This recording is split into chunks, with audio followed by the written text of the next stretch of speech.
The heart of a Montana blizzard ripped across Highway 2, turning the world white. Cars buried beneath ice and snow, abandoned by drivers fleeing toward distant gas stations and motels. The wind howled like something alive, hungry, searching for anyone foolish enough to challenge its dominance. In this fury of nature, a battered Ford pickup truck with 200,000 miles on the odometer crawled along at a cautious pace, high beams barely cutting through the whiteout. Jack Miller gripped the steering wheel with calloused hands, leaning forwards as if those few inches might help him see better. 40 minutes late already to pick up Emily from her after-school program. The second time this week. His phone had no signal, typical for this stretch of road even in good weather. Emily would understand, she always did. Too understanding for a 7-year-old. That thought twisted in his chest like a knife. Through the passenger window, a weak pulse of amber light caught his attention. Hazard lights barely visible through the storm. Every instinct told him to keep driving, get to Emily, get home safe. But his foot found the brake pedal instead. Old habits from a different life when he'd been the guy who ran toward trouble while others ran away. The SUV had spun off the road, its front end buried in a snowbank, driver's side door crumpled like aluminum foil. Expensive model all-wheel drive with every electronic safety feature that money could buy. Worth nothing against Montana ice and wind. Jack's headlights illuminated the interior just enough to see a woman slumped against the deployed airbag. A trickle of blood above her eye caught the light. Jack pulled his collar tight against the wind and stepped out into the storm. The cold hit him like a physical blow, stealing his breath. His toolbox from the bed of the truck yielded a pry bar. Wedging it into the doorframe, he put his weight against it, muscles burning as the metal groaned and gave way. The woman's seatbelt had locked, trapping her against the seat. Jack pulled the folding knife from his pocket, sawing through the nylon strap, catching her as she slumped forward. 2 fingers pressed to her neck, found a pulse steady but weak. She was breathing. That was enough. He stripped off his red flannel coat, the one Emily had picked out at the thrift store because it looks like fire, Daddy, and wrapped it around the unconscious woman. The fabric was warm from his body heat as he tucked it around her shoulders before lifting her in both arms. The abandoned hunting cabin sat 200 yards off the highway down a trail only locals knew. Jack had passed it 1,000 times, never needed it until now. He kicked the door open with his boot, carried the woman inside, and laid her gently on the floor near the stone fireplace. The temperature inside wasn't much better than outside, but at least they were out of the wind. Jack worked quickly, finding dry alcohol tablets in his emergency kit to start a fire. Old newspapers someone had left behind fed the flames. Within minutes, orange light flickered across rough-hewn walls, and heat began pushing back the cold. The woman stirred, eyelids fluttering. Her first instinct was control hand moving to check for her phone, her bag, her files. But none of that was here. Just firelight, a stranger, and the sound of wind trying to tear the world apart outside. Your name. Her voice came out raspy, damaged by cold and shock. The question carried an expectation of answers, not a request. Jack Miller. She studied him through the haze of pain and confusion, making calculations he couldn't read. I'm Sarah. Just Sarah, no last name offered.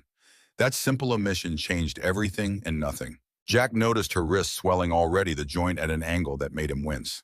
He found a straight piece of wood from the kindling pile, tore strips from an old blanket, and fashioned a splint with the kind of improvisation that came from years of making broken things work. His hands were gentle, despite their roughness, and Sarah found herself watching those hands more than his face. You have someone waiting for you, Jack asked, feeding another log to the fire. Sarah almost laughed. Waiting, as if anyone in her life operated on something as quaint as waiting. No, you. My daughter, she's 7, obsessed with wind turbines. The pride in Jack's voice was unmistakable, cutting through the practiced neutrality. Builds them out of scrap parts. Says she's going to power the whole valley someday. Sarah felt something crack inside her chest, just a hairline fracture easy to ignore. When was the last time someone had spoken to her about dreams instead of deliverables? She turned her face toward the fire, hiding whatever expression had escaped her control. The wrist splint held. The fire burned steady. Outside, the storm raged like it had personal grievances against Montana.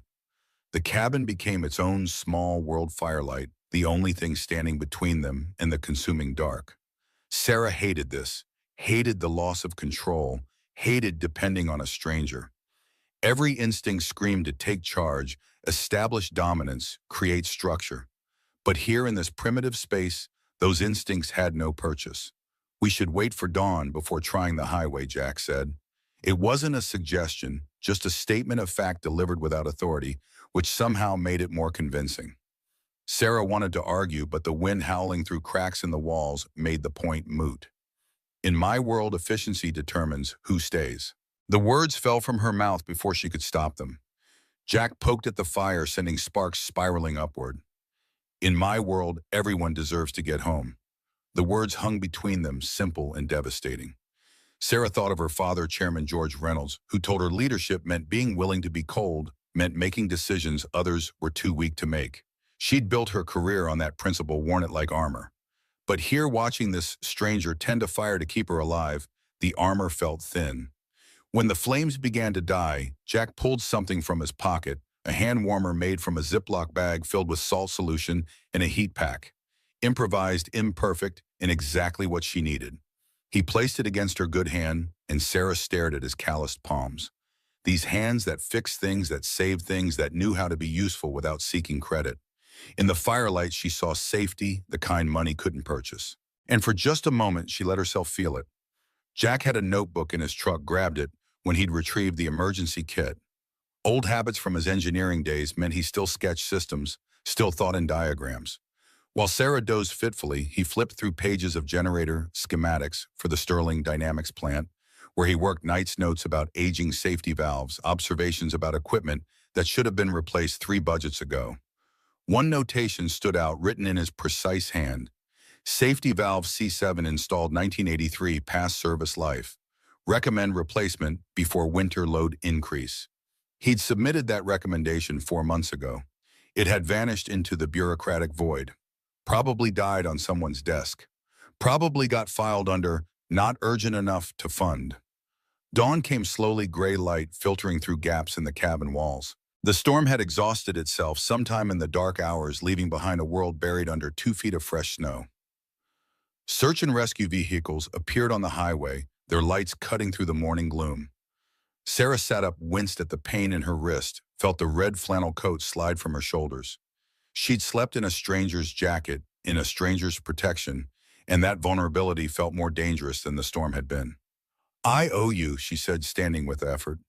Jack shook his head, already gathering their meager supplies. "Just stay warm another night." The rescue team loaded Sarah into their vehicle. Someone draped an emergency blanket over her shoulders, but she kept the red flannel coat close, couldn't quite bring herself to return it yet.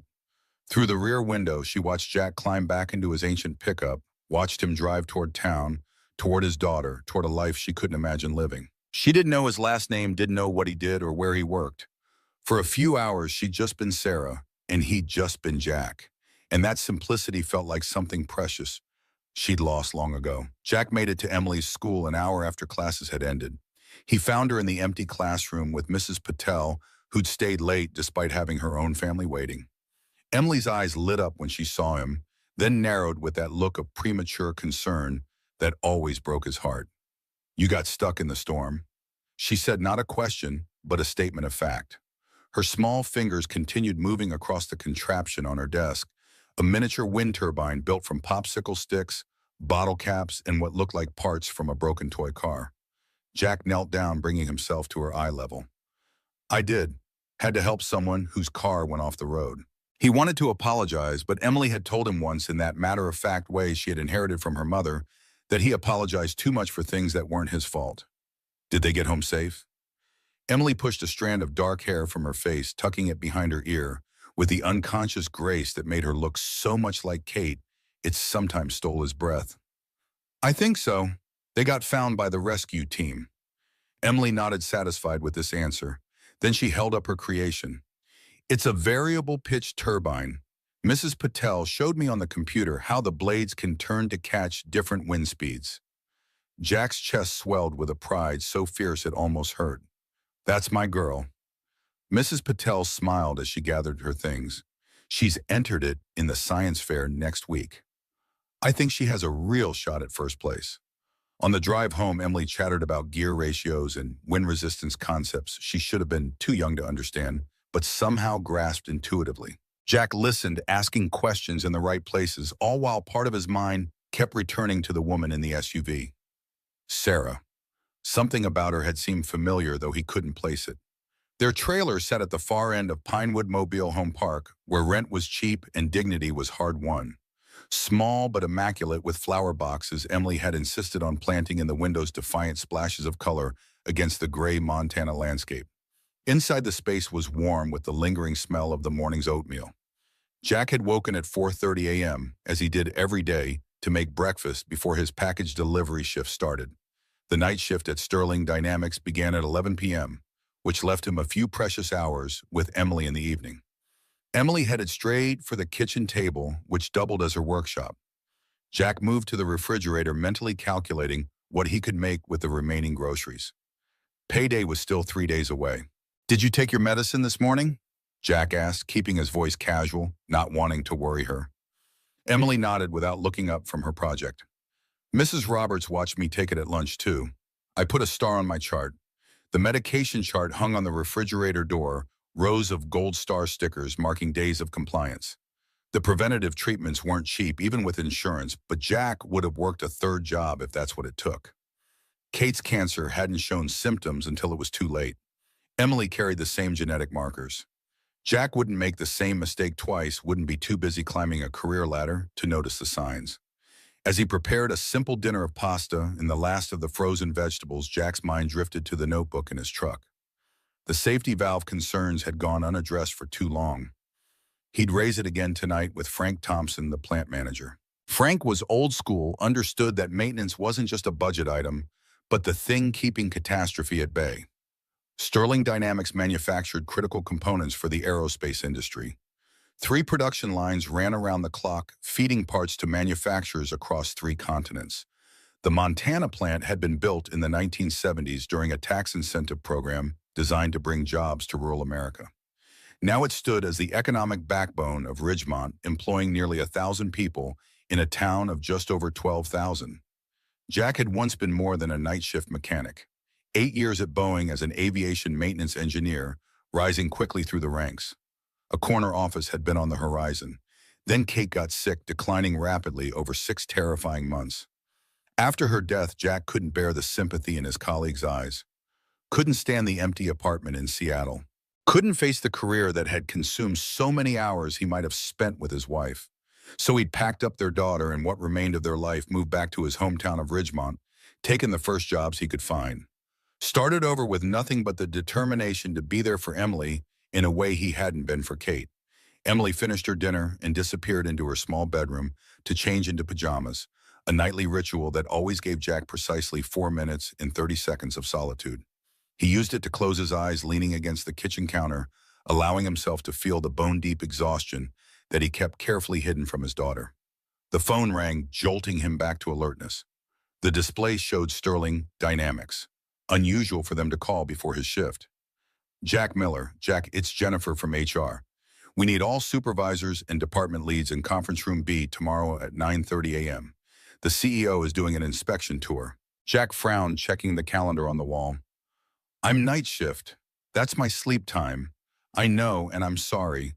But this comes from the top. All senior staff and department representatives are required. The CEO wants to evaluate operations across all shifts." Jack had never met the CEO, had only seen Sarah Reynolds in company newsletters. Professional headshots that made her look untouchable, captions touting her Harvard MBA and strategic vision. Rumors had been circulating about restructuring, about the Montana plant's aging infrastructure, making it a liability rather than an asset. "Fine, I'll be there." After hanging up, Jack called Mrs. Patel, arranging for Emily to go home with her after school tomorrow. Another favor he'd have to repay. Another disruption to Emily's routine. He hated it but didn't see any alternative. Emily emerged from her room wearing mismatched pajamas, polka dot pants, and a faded t-shirt with "My dad is a superhero" printed across the front. A birthday gift from 3 years ago that she refused to retire despite having outgrown it. Jack felt that familiar twist in his heart, pride and pain so intertwined, he couldn't separate them anymore. Story time. Emily climbed onto the couch, already reaching for the battered copy of The Wind in the Willows they'd been working through for the past month. Jack settled beside her, opening to the bookmark page. Emily leaned against him, small and warm and trusting. This was the best part of his day, these quiet moments, when the world narrowed to just the two of them and whatever adventure waited within the pages. He read until her eyes grew heavy, until her breathing deepened, carried her to bed, and tucked the blankets around her with the same care he'd shown the woman in the SUV. Stood watching her sleep for longer than he should have, memorizing the peaceful expression he worked so hard to protect. Then he changed into his work coveralls, left a note for Mrs. Roberts, who would arrive at 10:30 p.m. to stay with Emily overnight, and headed to the plant for his shift. The notebook with his safety concerns rode in the passenger seat, dog-eared and worn from too many consultations. Sterling Dynamics rose from the Montana plain like something alien, all steel and concrete, and high fencing security lights, casting the surrounding area in harsh white illumination. 3 shifts 24 hours a day, the heartbeat of Ridgemont's economy. Jack badged in through the employee entrance, nodding to the security guard who knew him by name. The night crew was already assembling in the break room, men and women with lunch pails and tired eyes. People who worked while the world slept, making parts for airplanes most of them would never fly in. Jack poured himself cheap coffee from the communal pot.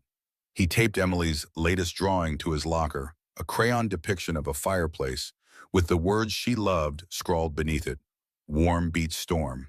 Frank Thompson appeared in the doorway looking more harried than usual.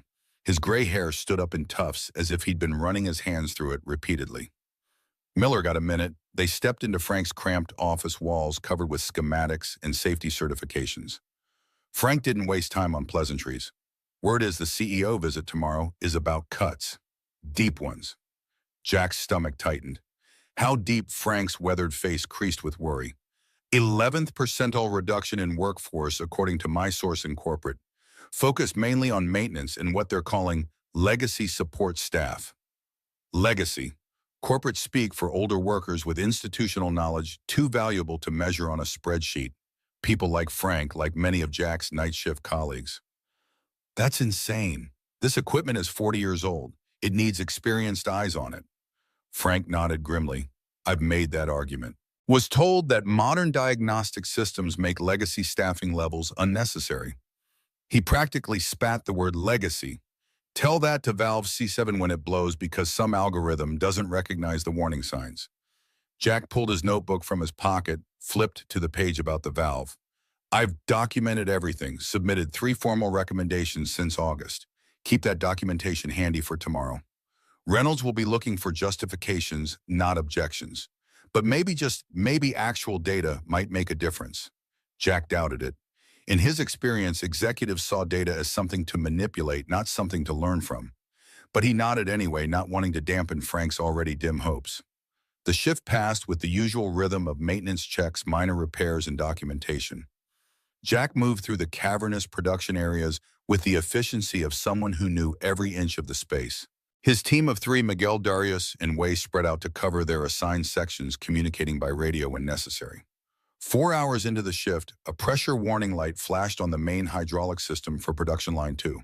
Jack traced the issue to a leaking fitting on a coolant line. The proper procedure would be to shut down the line, call the vendor service team, wait 3 days for them to arrive, then pay $2,400 for a repair. He could do himself in 20 minutes. Jack radioed Frank. Got a Class 2 leak on the hydraulic coolant. I can fix it now with a compression clamp from inventory, or we can follow protocol. Frank's response came through with a burst of static. What's production look like tonight? We're running 94% efficiency, 7 units ahead of quota.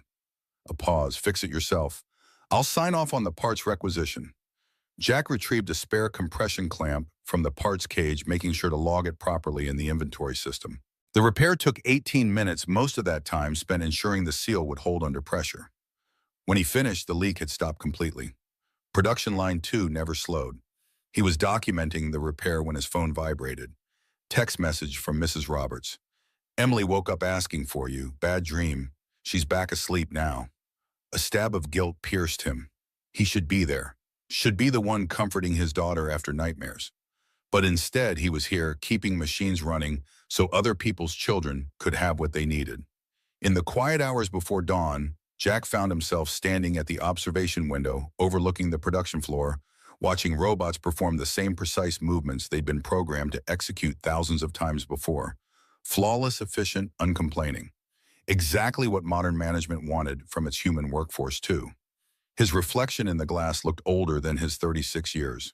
The hard angles of his face thrown into sharp relief by the industrial lighting, the shadow of stubble on his jaw, the permanent groove between his eyebrows from concentrating on broken things for too long. What would Kate think of what they'd become? Of the life he'd cobbled together from the wreckage of their plans?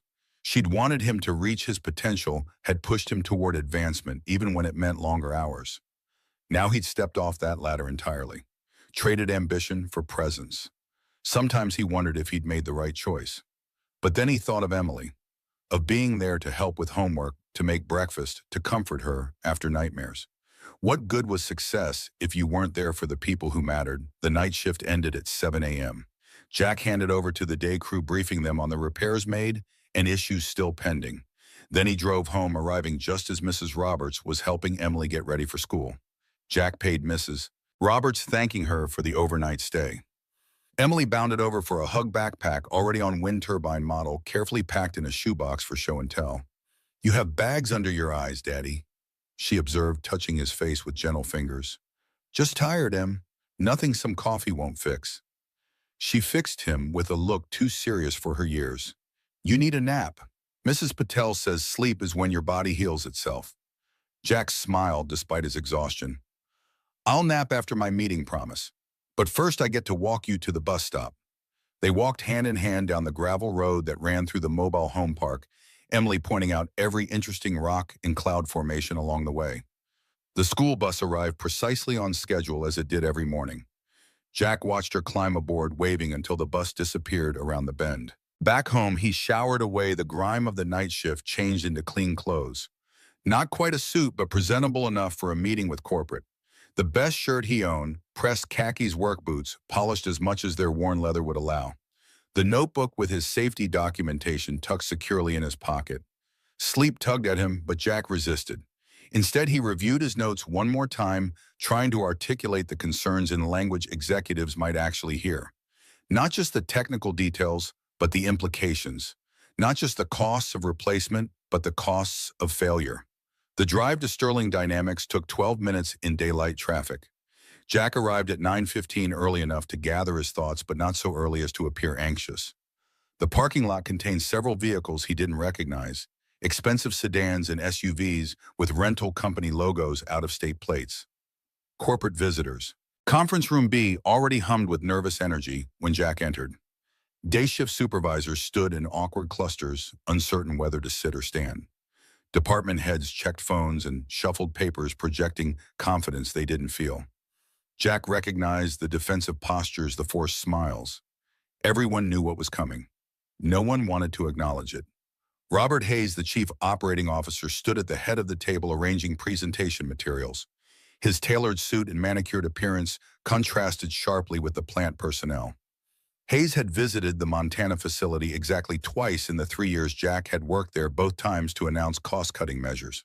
Frank caught Jack's eye across the room, gave an almost imperceptible nod toward Hayes. The message was clear: the enemy has arrived. At precisely 9:30, the door opened. Conversation halted as Sarah Reynolds walked in, wearing a burgundy business suit, hair pulled into a severe bun, eyes like winter ice. The room stood. Jack felt the floor tilt beneath him. The woman from the SUV, the woman he'd pulled from the wreckage, carried through the snow, sheltered through the night.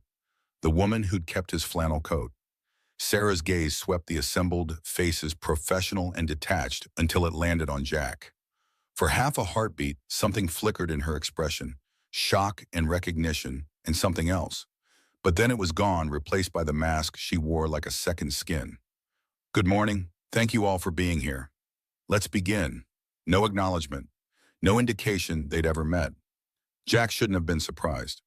Of course she wouldn't admit to weakness in front of her subordinates. Of course she would maintain the professional distance her position required. Still, it stung in a way he hadn't expected. Robert Hayes launched into his presentation, spreadsheets projected on the wall charts, showing labor costs in angry red. William Green, the chief financial officer, emphasized overtime expenditures, talked about burning money on redundant coverage. The night shift, he explained with clinical precision, was where inefficiency lived.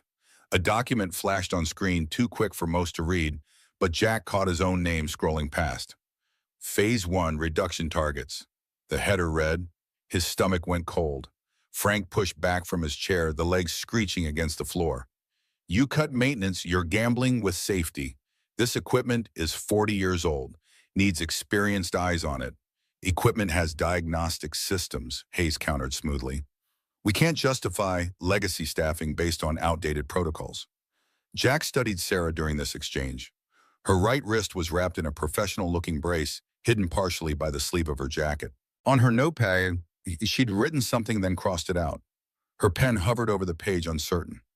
Last night's storm caused several minor accidents on Highway 2. Hayes continued, including Ms. Reynolds' vehicle, but she's fine and eager to proceed with our scheduled inspection. Sarah's eyes flashed to Jack for the briefest moment, then back to her notes. The inspection tour began immediately after the meeting with Sarah, moving through the plant like a general reviewing troops. Clipboard checklist questions delivered in rapid-fire succession. Jack had been assigned to assist with the technical portion of the tour, answering questions about maintenance procedures and equipment specifications. He kept his responses short, professional, accurate. When she asked about hydraulic pressure tolerances, he gave her exact numbers. When she questioned maintenance intervals, he cited the manual from memory. Neither of them acknowledged their previous encounter. The elephantine secret stood between them, invisible to everyone else, but impossible for them to ignore. They reached Sector 7, where Jack had noted the problematic safety valve. The C7 valve regulated pressure for the waistline in the casting sector, a critical component installed during the original plant construction.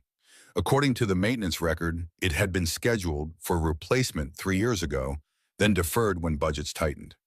Hayes hovered nearby, interjecting comments about optimized maintenance schedules and risk-adjusted priorities. His smile never reached his eyes, especially when he looked at Jack. Then they reached the area where Jack had repaired the coolant line the night before. The vendor quote for repair sat on someone's desk, still pending approval. 3 weeks old. What happened here? Sarah asked, noting the compression clamp. Before Hayes could answer, Jack spoke. Coolant line was weeping fluid. Would have taken the vendor 3 days to arrive. I fixed it with a standard compression clamp. Why didn't you call the vendor? Sarah's voice was neutral, but her eyes had sharpened. Because we could fix it ourselves in 20 minutes. Jack wiped his hands on a rag, saved about $2,400 and 3 days of downtime. Hayes appeared from nowhere, a shark-smelling blood. He improvised. Bypassed proper procurement channels. Sarah turned to Jack. Write up your method. Include safety verification. On my desk by end of shift. Jack nodded, walked away to find paper. He wrote by hand, clear block letters. Each step documented with the kind of precision that came from understanding that details mattered, that someone's life might depend on following the process correctly. The report was thorough, professional, and undeniably competent. His phone rang during the write-up. Emily's teacher. His heart rate spiked. Bad news came on phone calls during the day. Mr. Miller, Mrs. Patel's voice carried an unusual excitement. I wanted you to be the first to know. Emily won first place in the science fair. The judges were amazed by her wind turbine design. They're recommending her for the regional competition next month. Pride flooded through him, pure and bright. That's amazing. Thank you for letting me know. Is she there? Can I talk to her? She's in music class right now, but she'll be out in 20 minutes. She doesn't know yet. I wanted to surprise her. Jack thanked the teacher again, his voice thick with emotion. When he hung up, he realized Sarah was nearby, close enough to have overheard, close enough to see his face transform. For just a second, the ice in her expression melted. Then she rebuilt it brick by brick, because CEOs didn't get distracted by employees' personal victories. But she'd seen it, and she couldn't unsee it. The inspection continued through the afternoon. Jack grew increasingly aware of the burning behind his eyes, the heaviness in his limbs. 20 hours without sleep was pushing his limits. But he couldn't afford to show weakness, not with his name on a reduction list. The gas line in the casting sector had been problematic for weeks. Pressure sensors throwing intermittent warnings that maintenance logged but couldn't replicate. The vendor had provided budget sensors approved by Hayes himself as a cost-saving measure. They worked 98% of the time. The other 2%, they lied. At 2:15 in the afternoon, while the day shift hummed with normal production noise, the sensor reported, all clear. The pressure gauge told a different story, but the gauge was old analog, the kind of thing people had learned to mistrust in favor of digital readouts. Hayes stood in the observation booth watching production numbers climb. "Don't stop the line," he told the floor supervisor. "We're losing $120,000 per hour when we're down." Safety valve C7 installed in 1983 began to whistle. Just a small sound easily missed under the industrial din. But Jack heard at that particular pitch that meant pressure building where it shouldn't. He hit the emergency stop, pulled the alarm that shut down the casting line. Red lights flashed, and a siren wailed across the plant floor. Hayes's voice exploded through the radio. "Who authorized that shutdown?" "Valve is critical," Jack shouted back. "We need to evacuate Sector 7 now." The explosion wasn't large, not by industrial standards. Just a pressure release. A burst of flame, white smoke billowing across the sector. But it was enough. Equipment worth $600,000 sat in the blast radius. More importantly, 12 people worked in that space. Jack grabbed a soaked blanket from the safety station, held it over his head, and ran toward the smoke. Through the haze, he saw Sarah frozen in the observation corridor, too close to the rupture. She was staring at the flames with the blank expression of someone watching their theories incinerate in real time. He reached her, wrapped the blanket around them both, pulled her toward the exit. His arms seared where a spark had caught him, but he didn't let go. They stumbled into clear air. Sarah coughing, Jack's lungs burning. Her temporary office was nearby. The red flannel coat still hung where she'd left it, incongruous against the corporate sterility. In the medical bay, Sarah's hands shook as she poured water for Jack. He sat on the examination table, shirt off, burn gel on his forearm. He tried to make a joke. Coffee would be better. She didn't laugh. "Why do you keep saving me?" Jack looked at her directly. "No difference, no calculation. Because you're a person." Something in Sarah's carefully constructed worldview cracked wide open. All her theories about efficiency, about metrics, about who deserved what, they scattered like ash in wind. This man, this night shift mechanic, who should have been a line on a termination list, had just risked his life for hers. And he'd done it without hesitation, without expecting reward, without even thinking about it. The emergency board meeting convened within the hour, executives dialing in from 3 time zones, voices tense and accusatory through the speakerphone. William Green led the prosecution. Unauthorized shutdown, false alarm, estimated losses exceed $90,000 in delayed production. Hayes had his narrative ready, polished and poisonous.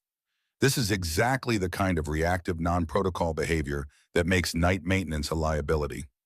Jack acted on instinct, not data. Jennifer Martinez from Human Resources laid out the paperwork. Performance issue.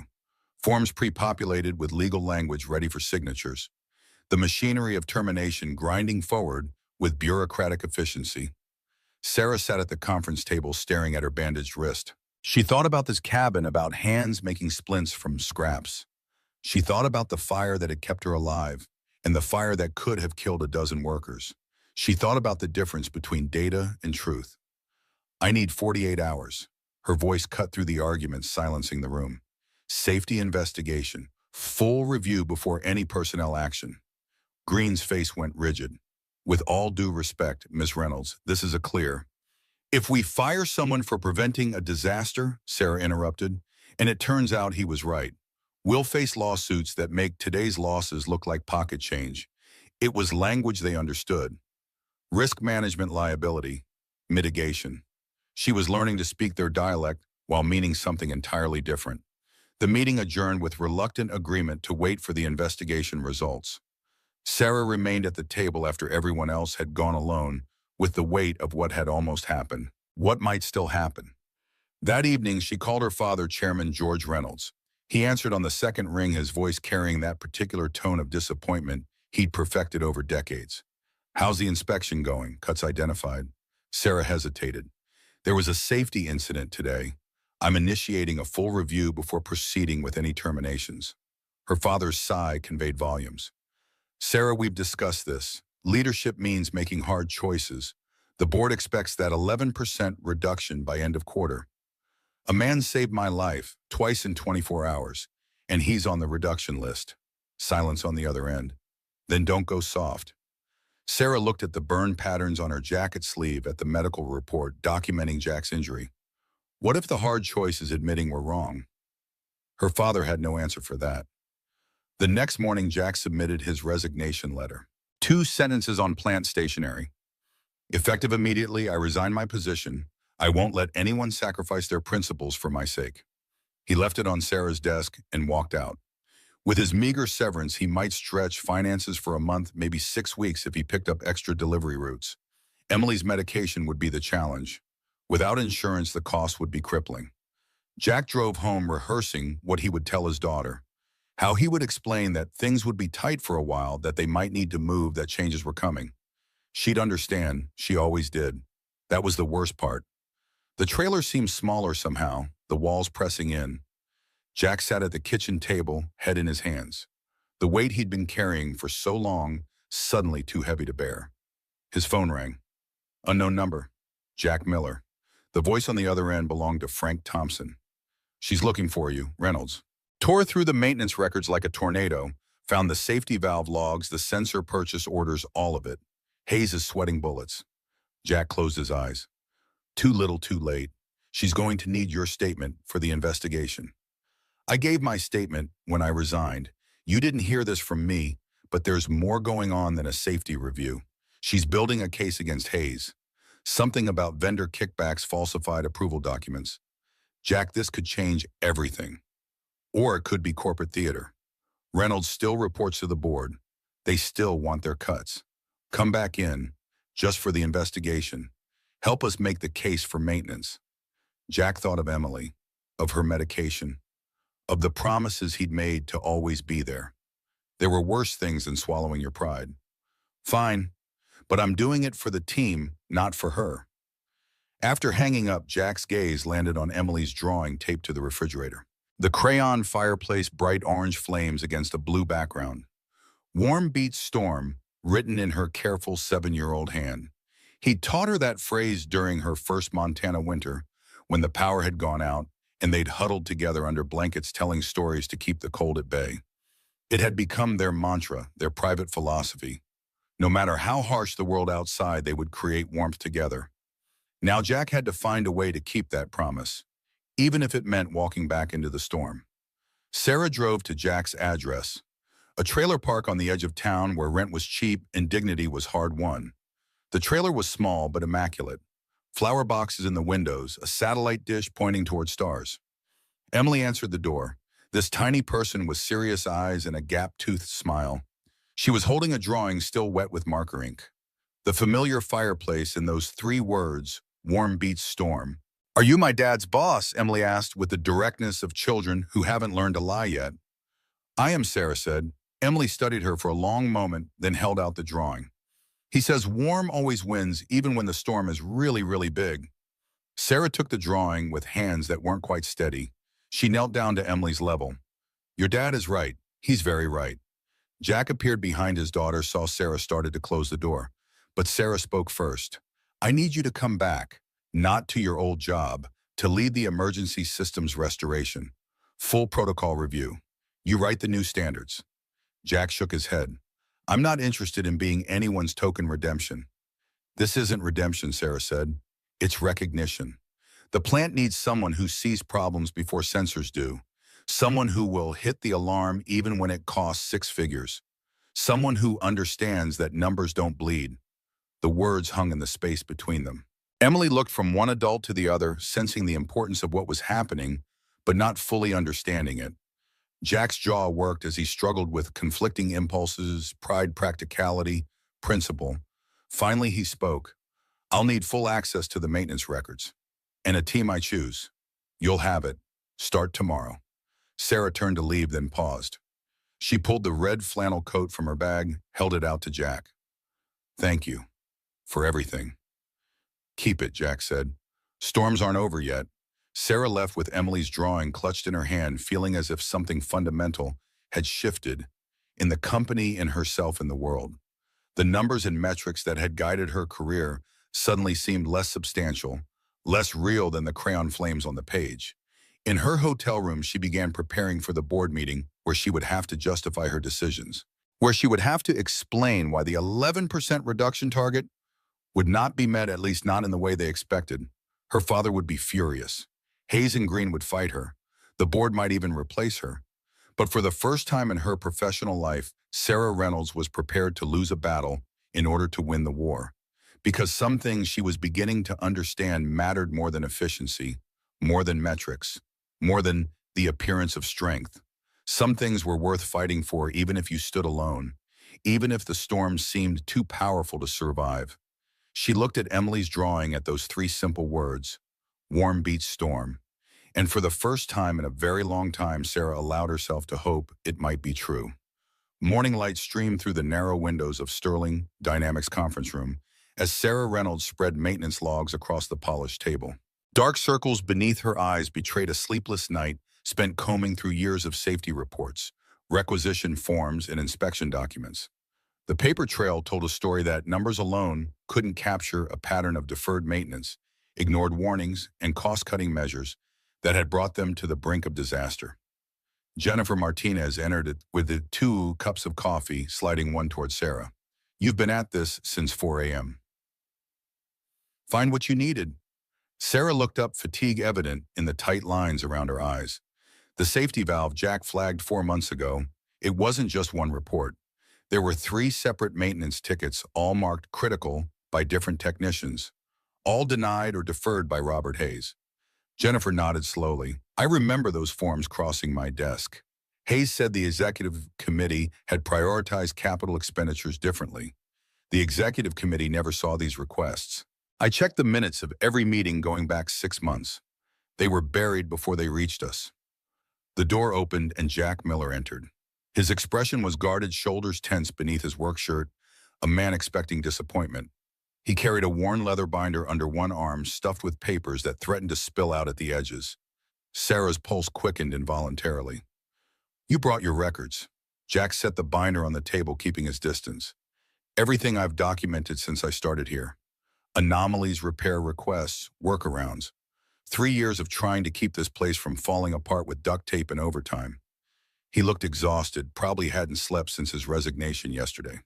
The small burn on his forearm had been properly dressed, but he held it slightly away from his body, protective of the injury he wouldn't acknowledge. Sarah opened the binder, finding meticulously organized sections, handwritten notes in precise block letters, diagrams of systems with potential failure points highlighted in red.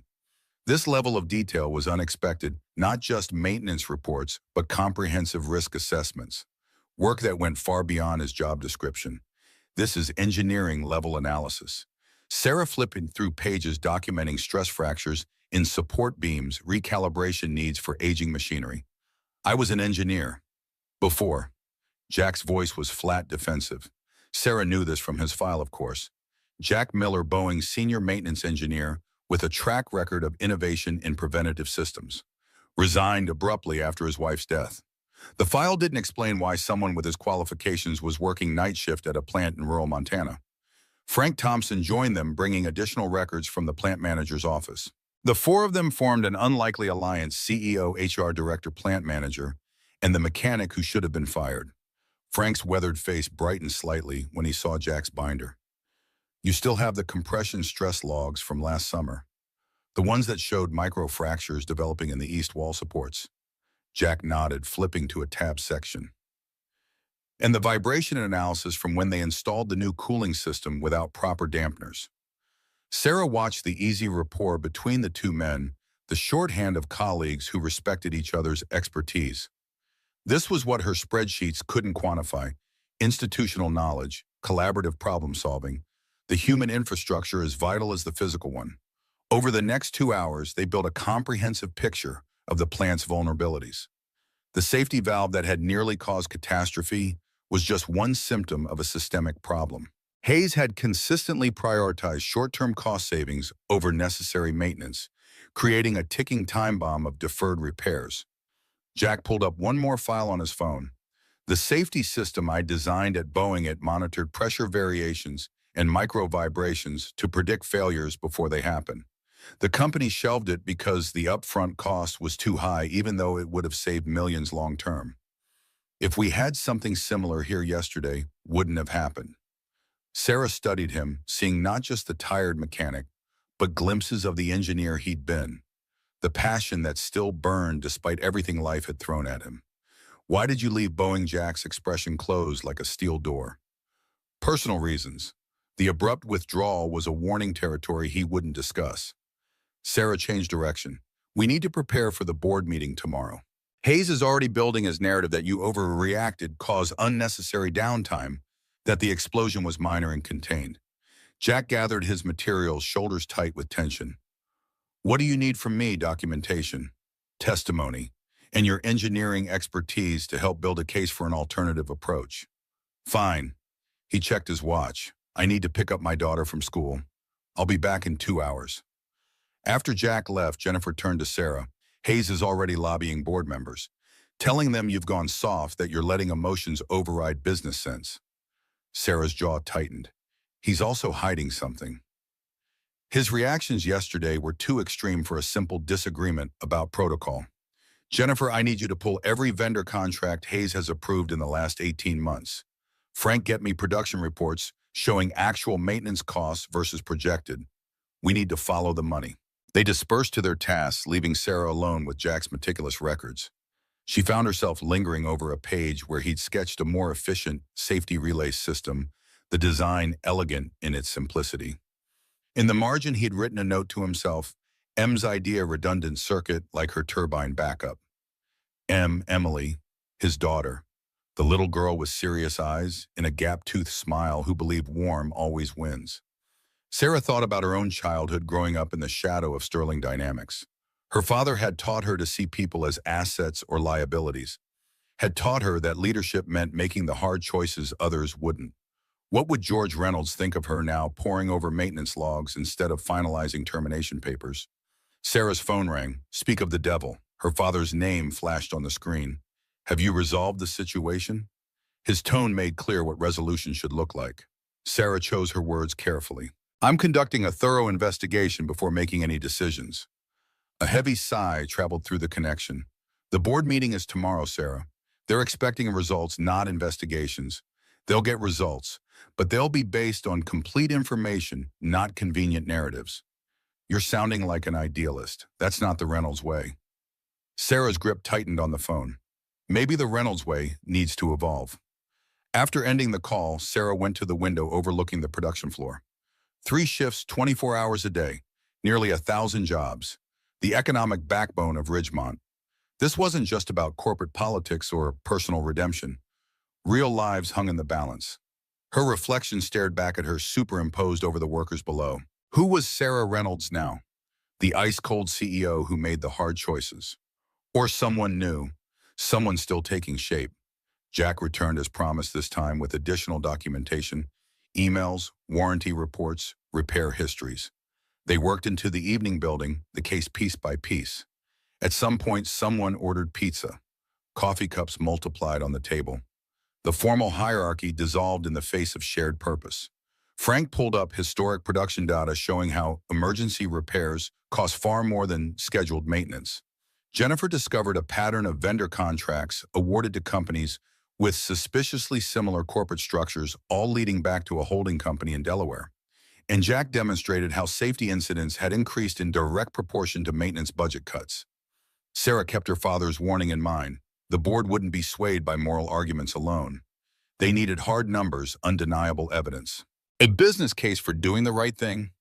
By midnight, they had it, a comprehensive report documenting not just the safety issues, but the financial implications. Hayes hadn't just endangered workers. He'd endangered the company's bottom line with short-sighted cuts that would cost millions to remedy. As the others gathered their things to leave, Sarah noticed Jack wincing as he lifted his binder. The burn on his arm bothered him more than he let on. You should have that looked at again. Her concerns surprised them both. It's fine, Jack's automatic dismissal of his own pain. Sarah hesitated, then spoke quietly. Thank you for coming back, for helping build this case. Jack paused at the door. I didn't do it for you. I did it for the people who work here, for the ones who can't afford to lose their jobs because some executive decided their safety wasn't cost-effective. The words stung, but Sarah couldn't argue with their truth. She had been that executive, had approved those same kinds of cuts at other facilities, had never questioned the human cost of efficiency. I know. That's why it matters. Jack left without responding, but something had shifted between them. Not forgiveness, not yet, but perhaps the beginning of understanding. Sarah didn't go back to her hotel. Instead, she returned to her temporary office, preparing for the battle ahead. The board meeting was scheduled for 9 a.m. All members would be present, no remote attendance allowed. Her father would be watching, judging. Hayes and Green would fight to protect their positions, and Sarah would either save her career or sacrifice it, depending on how the chips fell. She thought again of Emily's drawing, warm beats storm, such a simple philosophy for such a complicated world. But maybe that was the point. Maybe the complications were what got in the way of doing what was right. Morning arrived with harsh fluorescent clarity. Sarah dressed in her armor, a charcoal suit, hair pulled back, severely minimal jewelry, the uniform of corporate authority. But in her briefcase, alongside the damning reports and financial projections, she carried Emily's drawing, a talisman of sorts, a reminder of why this fight mattered. The boardroom already hummed with tension when she arrived. 12 members seated around the massive table, her father at the head as chairman. Hayes and Green stood near the projection screen, a united front. Sarah took her place, arranging her materials with deliberate calm. George Reynolds called the meeting to order with practiced authority. We're here to discuss the Montana facility inspection and proposed workforce reductions. Sarah, you have the floor. Sarah rose, feeling every eye on her. Before I begin my formal presentation, I want to acknowledge yesterday's safety incident. What was reported as a minor valve failure was in fact a significant near miss that could have resulted in multiple casualties and millions in equipment damage. Hayes shifted uncomfortably. As we've already established, it was an overreaction by maintenance staff that, if I could finish, Sarah cut in. The subsequent investigation revealed a pattern of deferred maintenance, ignored safety warnings, and misallocated resources that created the conditions for failure. She activated the projection system, displaying the first of many documents, Jack's initial warning about valve C7 from 4 months earlier, followed by 2 additional notifications, all marked urgent, all denied. This valve had been flagged for replacement since August, not once but 3 times. Each request was denied or deferred. Yesterday it failed exactly as predicted. The next slide showed financial data comparing actual maintenance costs against projections, revealing a pattern of underinvestment followed by expensive emergency repairs. We've been cutting maintenance budgets to improve quarterly numbers, but the long-term costs are unsustainable. We're not saving money, we're just deferring expenses and compounding them. Board member Diane Carter leaned forward. What are you suggesting, Sarah? That we abandon the reduction targets altogether? I'm suggesting we recalibrate our approach. Sarah brought up the next slide, Jack's analysis of optimal maintenance staffing versus current levels. The night shift isn't overstaffed, it's critically understaffed for the aging infrastructure they're maintaining. We need a strategic reinvestment in preventative maintenance to avoid catastrophic failures. Hayes interjected, voice tight with controlled anger. With all due respect, Ms. Reynolds, you're basing these conclusions on the word of a night mechanic with a personal agenda. The data shows exactly what I've presented, Sarah countered. And that night mechanic was a senior maintenance engineer at Boeing before joining Sterling Dynamics. His analysis has been independently verified by our own engineers. The boardroom fell silent at this revelation. Hayes hadn't known about Jack's background or had deliberately omitted it. Either way, his dismissive strategy had backfired. Sarah pressed her advantage. But there's more to this story than maintenance budgets. Her next slides revealed the suspicious vendor contracts, the Delaware holding company, the pattern of inflated costs and questionable bidding processes. In the last 18 months, Sterling Dynamics has paid over $3.2 million to vendors selected by Mr. Hayes, all linked to a single holding company. And in a rather remarkable coincidence, Mr. Hayes purchased a vacation home in Aspen 3 months after the largest of these contracts was awarded. Hayes's face drained of color. This is slander. You have no proof of any impropriety. Sarah placed a USB drive on the table. These files contain email correspondence between you and the principals of these companies discussing what they called consulting fees. I believe the SEC would find them quite interesting. The room erupted, board members talking over each other, Hayes protesting his innocence, Green trying to distance himself from the implications. George Reynolds slammed his hand on the table, restoring order. These are serious allegations that will require investigation. but they don't change the fundamental issue this company needs to reduce costs to remain competitive. Sarah met her father's gaze directly. I agree, but not by cutting the people who keep this company running, not by sacrificing safety for short-term gains. She brought up her final slide, a comprehensive reorganization plan. We can achieve the targeted savings through executive compensation restructuring, vendor contract renegotiation, and energy efficiency improvements. No layoffs required. The board members studied the proposal expressions, shifting from skepticism to consideration. The numbers were compelling savings equal to or greater than the original reduction plan, but achieved through different means. Diane Carter looked up from her tablet. This is surprisingly viable, but it would require significant changes to how we operate. Sarah nodded. Yes. Starting with how we value expertise over hierarchy, how we listen to the people who actually know our systems instead of just the ones with the right titles. George Reynolds' expression was unreadable. The board will need time to review this proposal thoroughly. In the meantime, Robert Hayes is suspended pending investigation into the vendor contracts. William Green will oversee operations until further notice. Hayes began to protest, but George silenced him with a look.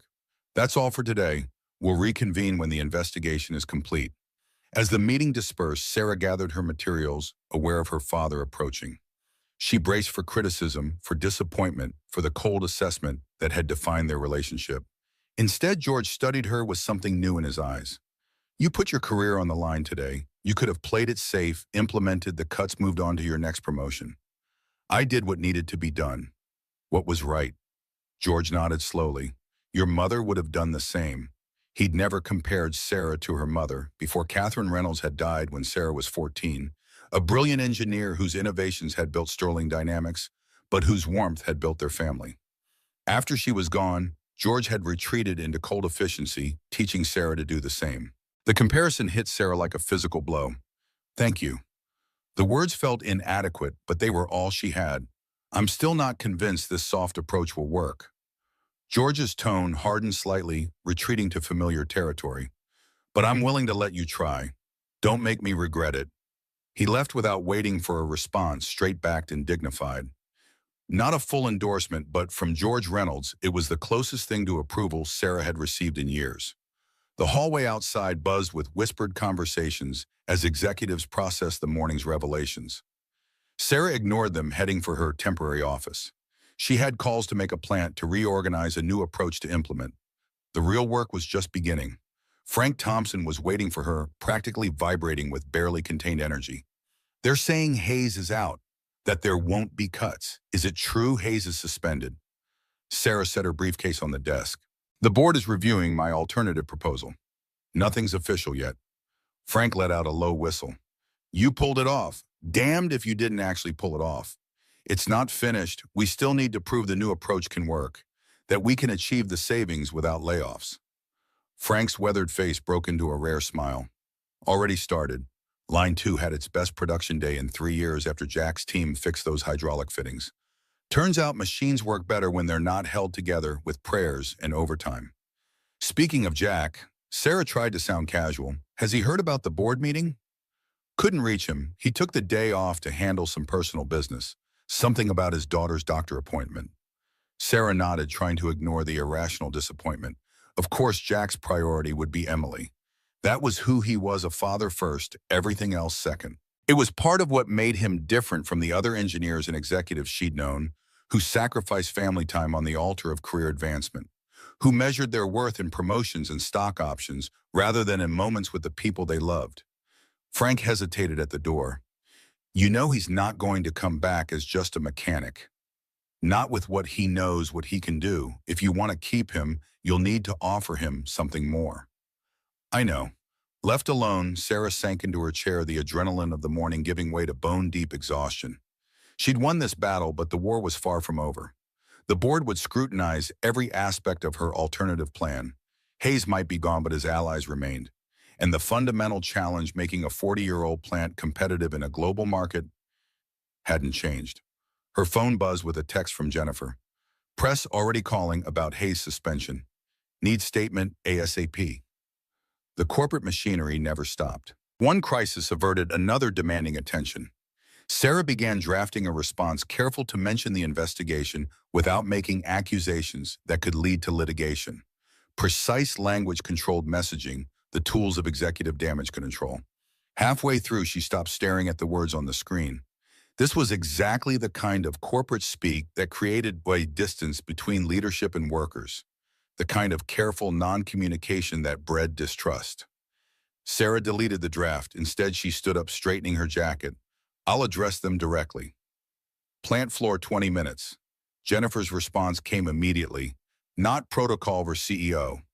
Exactly. Sarah Reynolds had never spoken directly to the plant workers before. That was what plant managers were for, what carefully scripted videos and quarterly newsletters accomplished. CEOs remained distant mythological figures whose decisions affected lives, but who never had to look those lives in the eye. Not this time. The announcement went out. All available personnel to gather on the main production floor at 2 p.m. Workers from all three shifts arrived, those off duty coming in specifically for the meeting. They stood in nervous clusters, theories and rumors passing from person to person. Nearly 800 people waiting to learn their fate. Sarah walked onto the elevated platform used for shift announcements. No notes, no teleprompter. Just a woman facing the people whose livelihoods rested in her hands. The hum of conversation died as she approached the microphone. Thank you all for being here. I know many of you came in on your time off, and I appreciate that. I'll be direct. This company planned to cut 11% of the workforce, primarily from maintenance and night shifts. That plan has been suspended. A ripple of reaction moved through the crowd: relief, disbelief, suspicion. Instead, we're implementing a new approach, one that recognizes your expertise and experience as assets, not expenses. One that prioritizes safety and quality alongside efficiency. COO Robert Hayes has been suspended pending investigation into financial irregularities. In his absence, we're restructuring operations to focus on preventative maintenance and sustainable practices. Sarah paused, looking out at the sea of faces. Some hopeful, some skeptical, all waiting for the other shoe to drop. They'd heard corporate promises before. Yesterday, this plant came close to a serious disaster. It was prevented because a member of our maintenance team trusted his experience over automated sensors, trusted his instincts enough to hit the emergency stop despite facing criticism and potential consequences. That kind of judgment, that kind of courage can't be measured on a spreadsheet, but it saved lives and equipment. Eyes shifted around the room searching for Jack, but he wasn't there. I owe all of you an apology. I came here with preconceptions about efficiency and modernization that didn't account for the reality of what you do every day. I was wrong, and I'm committed to doing better, to building systems around wisdom, not the other way around. The silence that followed felt weightless, suspended between past and future. Then from the back of the crowd, someone began to clap. Others joined in the sound building until it filled the cavernous space. Not wild cheering, these were people who'd been disappointed too many times for that, but something more profound. Acknowledgement, respect. Sarah let it wash over her, accepting both the gratitude and the implicit challenge. Words were easy, actions would be what mattered. As the crowd dispersed, Sarah noticed Frank speaking with a group of maintenance workers near the hydraulic station. She made her way through the production floor, still drawing curious glances from workers unused to seeing the CEO in their domain. Frank's face was grave when she reached him. Jack's daughter had her medical checkup today.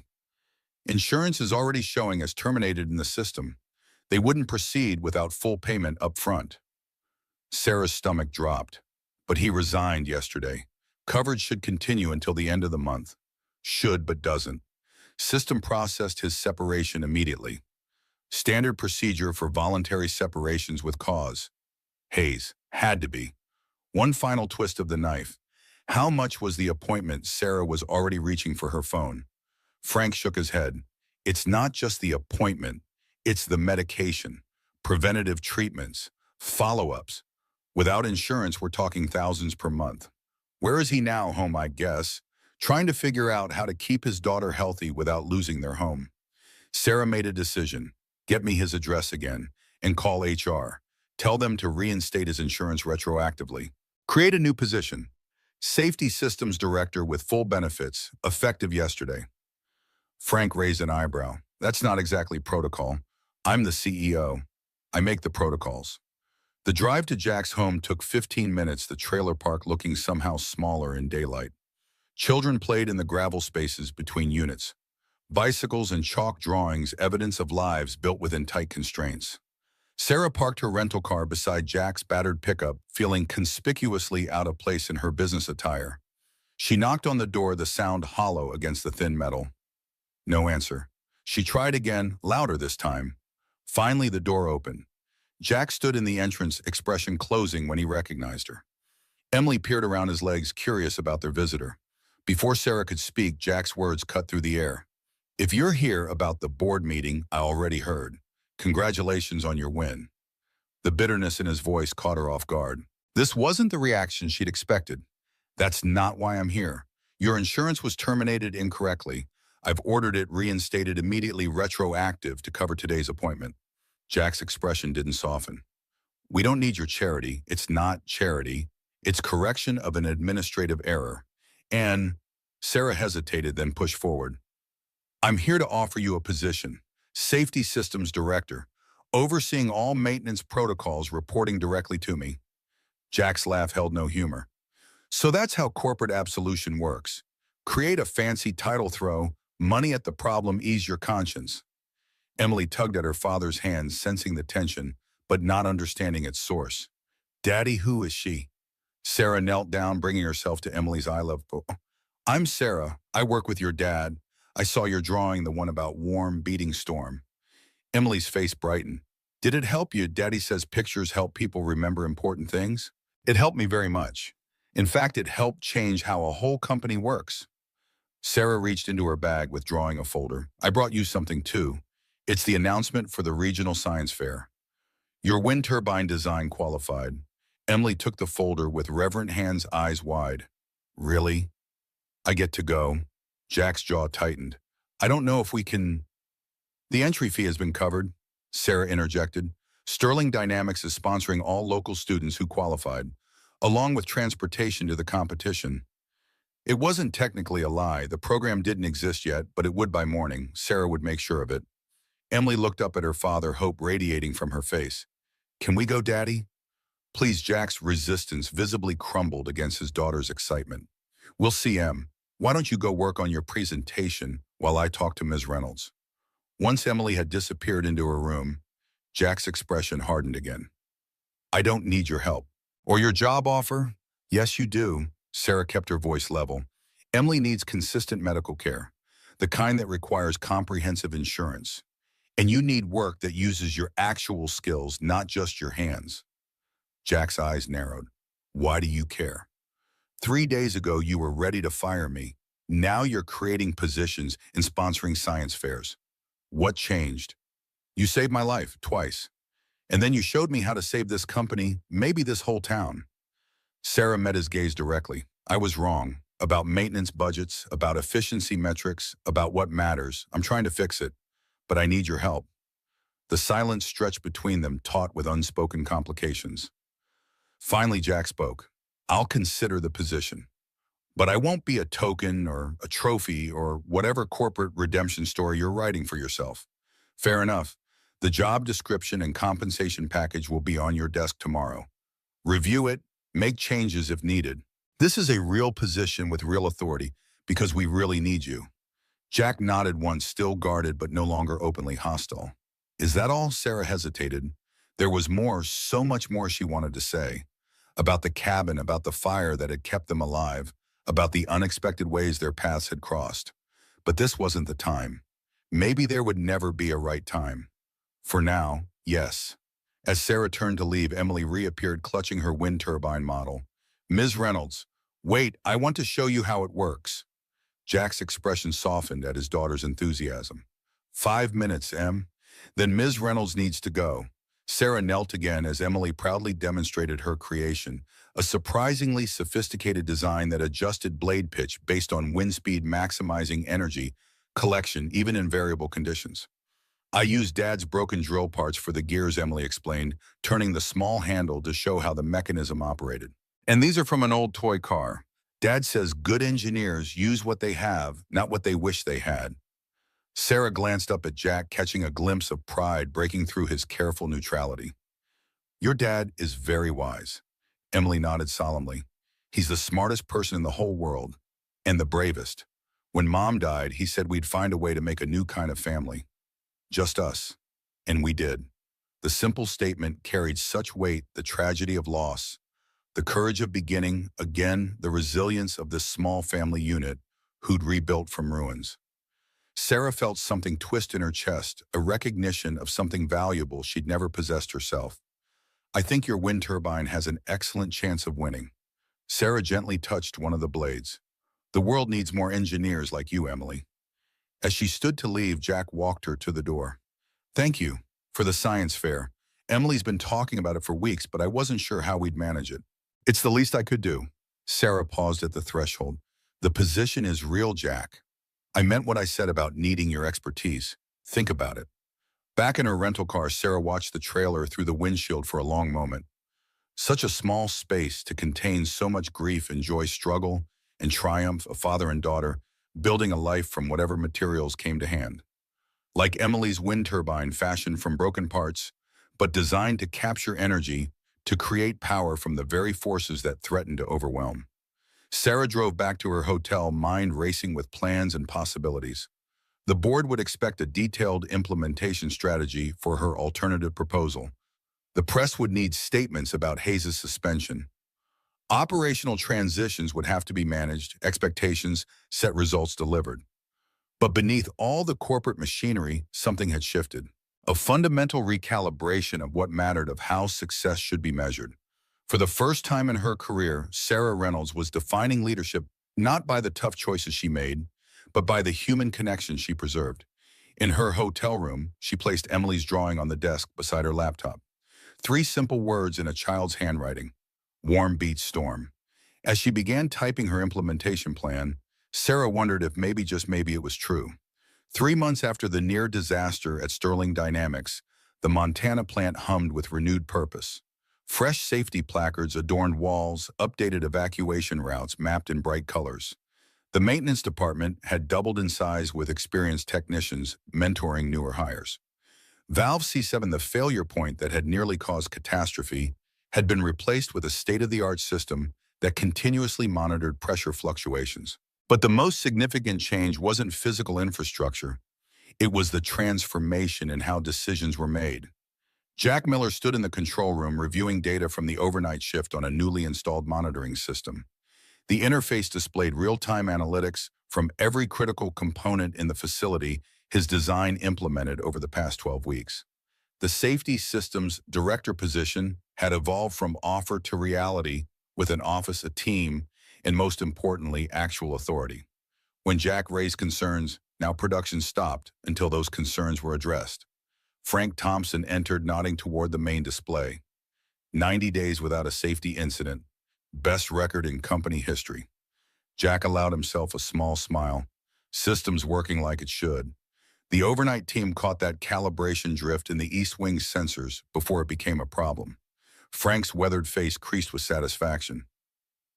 The board's impressed. Stock price up 4% since the quarterly report highlighted our new safety protocols. Turns out not killing your workers is good for business. Who knew? The 2 men shared a moment of quiet vindication. 3 months earlier, they'd been fighting for the plant's survival against corporate indifference. Now they were being hailed as innovators, their approach becoming a model for other Sterling facilities. Jack checked his watch, nearly time for Emily's school pickup. His new position came with something he'd never had at Boeing: flexibility. 4 10-hour days instead of 5 8s, allowing him 1 weekday dedicated to Emily's activities and medical appointments. As he gathered his things to leave, Jennifer Martinez appeared in the doorway. Jack, glad I caught you. Sarah's coming in tomorrow for the quarterly review. She wants you to present the safety protocol results personally. Jack's expression remained neutral, but something shifted behind his eyes. He hadn't seen Sarah Reynolds since she'd visited his home 3 months ago, though they'd spoken by phone several times. The CEO had kept her distance, allowing him to implement his systems without micromanagement. He'd appreciated that and been puzzled by it. I'll have the presentation ready. What time? 9 a.m. main conference room. Jennifer hesitated. She's bringing her father. George Reynolds wants to see the changes himself. Jack nodded, absorbing this new complication. The chairman had been skeptical of the maintenance-focused approach from the beginning, despite ultimately supporting his daughter's play. His presence raised the stakes considerably. After Jennifer left, Frank let out a low whistle. George Reynolds doesn't leave headquarters for just anything. Something's brewing. We've hit all our targets. Production's up, costs are down, safety metrics are the best they've ever been. Frank's expression remained dubious. Numbers are one thing. George Reynolds is old school. He wants to look a man in the eye, take his measure. Make sure this isn't some flash-in-the-pan success story that'll collapse once the spotlight moves on. Jack had faced tougher scrutiny before, but something about George Reynolds' involvement unsettled him. The chairman represented the old way of doing business, the philosophy that had nearly gotten people killed. If he wasn't convinced by the results so far, what would it take? The question lingered as Jack drove to Emily's school. The familiar routine of the pickup line gave him time to think. His life had transformed dramatically since that night in the blizzard. The new position came with better pay, comprehensive benefits for Emily's medical needs, and work that actually utilized his engineering expertise. The double shifts were history. He had time to help with homework, attend school events, be the father he'd promised himself he would be after Kate died. Emily bounded into the car backpack, clutched to her chest, eyes bright with excitement. Guess what? My wind turbine project was selected for the state science competition. Ms. Patel says I need to prepare a formal presentation with charts and everything. Jack's heart swelled with pride. He'd watched his daughter flourish these past months, her natural talents finding outlets through school programs that Sterling Dynamics now sponsored. The trailer park still felt small sometimes, but their life within it had expanded in ways he hadn't thought possible. That's amazing, Em. We'll work on your presentation this weekend. Get it perfect. Emily chattered happily about coefficients and blade angles as they drove home. Jack listened, still marveling at how her mind works so much, like Kate's finding elegant solutions to complex problems. At home, Emily spread her project materials across the kitchen table while Jack prepared dinner, a simple routine they'd perfected. He chopped vegetables for stir-fry, listening to Emily work through her presentation outline aloud. The small space felt different now, not confining but intimate sufficient theirs. Dad, why doesn't Ms. Reynolds visit anymore? She seemed nice when she came to our house. The question caught Jack off guard. I don't know, Em. She's very busy running the company, but she fixed your job and made it better. And she helped with my medicine and the science fair. Emily's logic is always cut straight through pretense. Are you friends? Jack considered his answer carefully. It's complicated. We work together. She's my boss. Emily gave him the particular look children reserve for adults who are being deliberately obtuse. Mom always said complicated just means you haven't figured it out yet. The invocation of Kate's wisdom filtered through a 7-year-old's memory stopped Jack cold. Kate had indeed said that usually when faced with an engineering problem that seemed insurmountable. Complicated wasn't an endpoint. It was simply a challenge waiting for a solution. Maybe you're right. Jack stirred the vegetables with more concentration than the task required. I just don't know what the solution is yet. Emily returned to her project, the matter settled in her mind if not in his. Jack finished making dinner, his thoughts drifting to Sarah Reynolds, the woman from the SUV, the CEO who'd challenged her board, the visitor who'd knelt on their worn carpet to admire Emily's wind turbine. Who was she really? And why did the question matter so much? Morning arrived with a sense of anticipation. Jack dressed with particular care, not a suit, but close, professional without pretension. The presentation he'd prepared highlighted the concrete results of the past 3 months. Safety metrics, production efficiencies, cost savings from preventative maintenance versus emergency repairs. Data-driven arguments for the approach he'd championed. He arrived at the plant early, reviewing his materials one final time. The conference room gradually filled with department heads and senior managers. Frank arrived, followed by Jennifer. Then Sarah Reynolds entered, looking much as she had the first time Jack had seen her in this room, poised, professional, commanding. But something had changed in how she carried herself. The ice had thawed, replaced by a confidence that didn't need to display its edges. Behind her came George Reynolds, tall, silver-haired, impeccably dressed, with eyes that seemed to evaluate everything in terms of its usefulness. The resemblance to his daughter was striking, same sharp features, same evaluating gaze, but where Sarah had evolved toward warmth, George remained winter. The chairman shook hands around the table, his grip firm, his attention briefly but completely focused on each person before moving on. When he reached Jack, the scrutiny intensified. So you're Miller, the engineer who became a mechanic, who became a director. Quite a journey. Jack met the older man's gaze without flinching. Sometimes you have to step back to see the whole picture. A flicker of surprise crossed George's face, quickly concealed. Indeed, let's see if your picture is worth the investment my daughter has made in it. The meeting began with Sarah outlining the company-wide implications of the Montana plant's transformation. Productivity up 11%. Maintenance costs down 14% overall, despite increased staffing. Worker injuries reduced to near zero. Absenteeism plummeted. Even the metrics Robert Hayes had obsessed over, the cold calculations of efficiency and output, showed dramatic improvement. Then she turned the floor over to Jack. I'd like our safety systems director to walk us through the specific protocols that have created these results. Jack stood connecting his tablet to the projection system.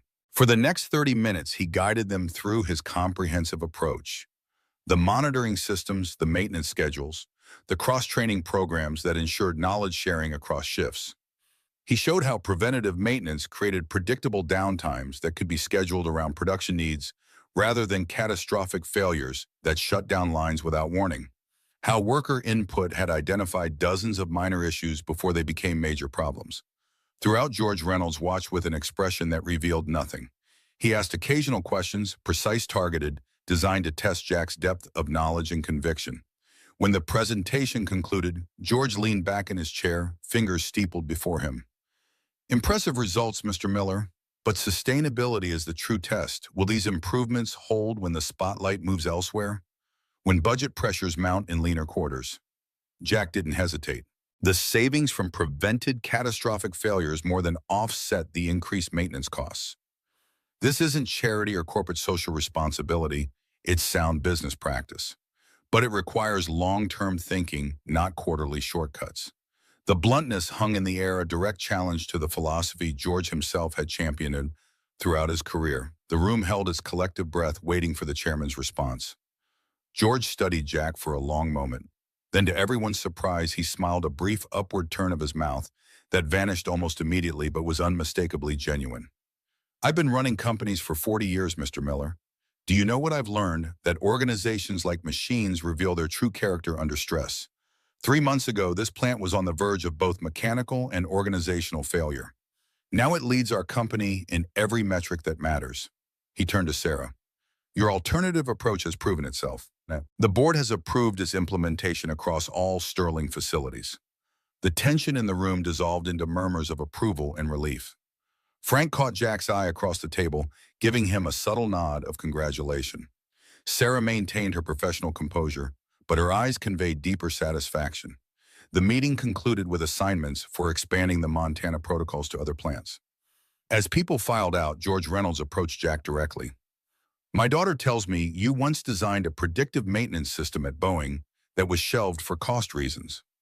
Jack nodded, surprised she'd remembered that detail from their cabin conversation. A vibration analysis protocol that could identify failing components before they reached critical stress points. George considered this. Sterling Dynamics has an R&D division in Colorado. They're working on next-generation safety systems. Your expertise might be valuable there. Jack immediately understood the implication: a promotion, a transfer, a step back up the corporate ladder he'd abandoned years ago. Are you offering me a position? Exploring possibilities, George clarified. The Montana implementation phase is nearly complete. A man of your talents should look ahead to the next challenge. I appreciate the thought, but my life is here. My daughter's settled in school. Her medical care is established with local doctors. I'm not interested in relocating. George's expression revealed nothing, but Jack sensed disappointment or perhaps reassessment. Very well, it was merely a suggestion. After George left, Sarah approached. My father doesn't offer opportunities lightly. The R&D division is his particular pride. Jack gathered his presentation materials, keeping his hands busy to mask his discomfort. I meant what I said. My priority is Emily, not career advancement. Sarah nodded, accepting his answer without argument. Thank you for your presentation today. It made a significant impact. She turned to leave, then paused. By the way, I heard about Emily's wind turbine being selected for the state competition. Congratulations. The personal touch caught Jack off guard. She'd been tracking Emily's progress despite their minimal contact over the past months. Thank you. She's excited. A little nervous, too. She'll do wonderfully. Sarah hesitated, then added, if you need any resources for her presentation, engineering expertise materials, just let me know. With that, she was gone, leaving Jack with the distinct feeling that multiple conversations had occurred beneath the surface of their words. The CEO offering resources to an employee's child. The woman who'd spent a night sheltered by his fire reaching out across the professional distance between them. Later that afternoon, Jack received an email from George Reynolds' assistant, a formal offer to consult with the R&D division on implementing his safety protocols without relocating. The compensation was generous, the time commitment reasonable. A compromise that acknowledged Jack's priorities while still utilizing his expertise more broadly. Jack forwarded the email to Sarah with a simple question. You're doing. Her reply came minutes later. I merely suggested an alternative approach. The decision was his. Jack smiled at the echo of their earlier dynamics problems and solutions obstacles and workarounds. Maybe that's what defined their unusual connection, the shared understanding that there was always another way forward if you were willing to look for it. That evening, he helped Emily refine her presentation for the state competition, creating simple but effective visual aids to explain her wind turbine's innovative design. As they worked, he found himself thinking about Sarah's offer of resources. His daughter's project was good, excellent even, but access to professional engineering tools might elevate it further. Emily noticed his distraction. What's wrong, Dad? Don't you like my charts? Your charts are perfect. Jack refocused on the colorful diagrams spread before them. I was just thinking about something Mrs. Reynolds said today. Emily perked up at the mention of Sarah. She offered to help with my project, didn't she? I could tell by your face. Jack shook his head in amazement at his daughter's perceptiveness. Sometimes I think you can read minds. Emily giggled. Not minds, just you. Her expression grew more serious. Are you going to let her help us?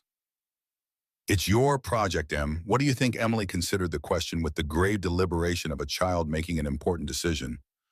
I think she's nice, and she knows about science stuff, and she has that pretty red coat you gave her. Out of all the possible reasons, Emily had focused on the coat, the flannel shirt Jack had wrapped around Sarah in the cabin, the garment she'd kept afterward. He hadn't realized Emily had noticed it during Sarah's brief visit to their home.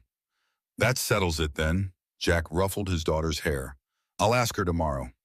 The next day, Jack sent a carefully worded email accepting Sarah's offer of assistance for Emily's project. The response came within hours, not just resources, but an invitation to use the company's engineering lab that weekend, when it would otherwise be empty. Saturday morning found Jack and Emily at Sterling Dynamics being greeted by Sarah herself rather than the lab technician they'd expected. She wore casual clothes, jeans, and a simple blouse, a striking contrast to her usual corporate attire. The red flannel coat hung over her arm. I thought you might want this back. Sarah held out the coat with a hint of awkwardness. It's been well used. Jack recognized his old shirt, now slightly worn at the cuffs, clearly a regular part of her wardrobe, rather than a forgotten memento. Something about that realization warmed him unexpectedly. Keep it. It looks better on you anyway.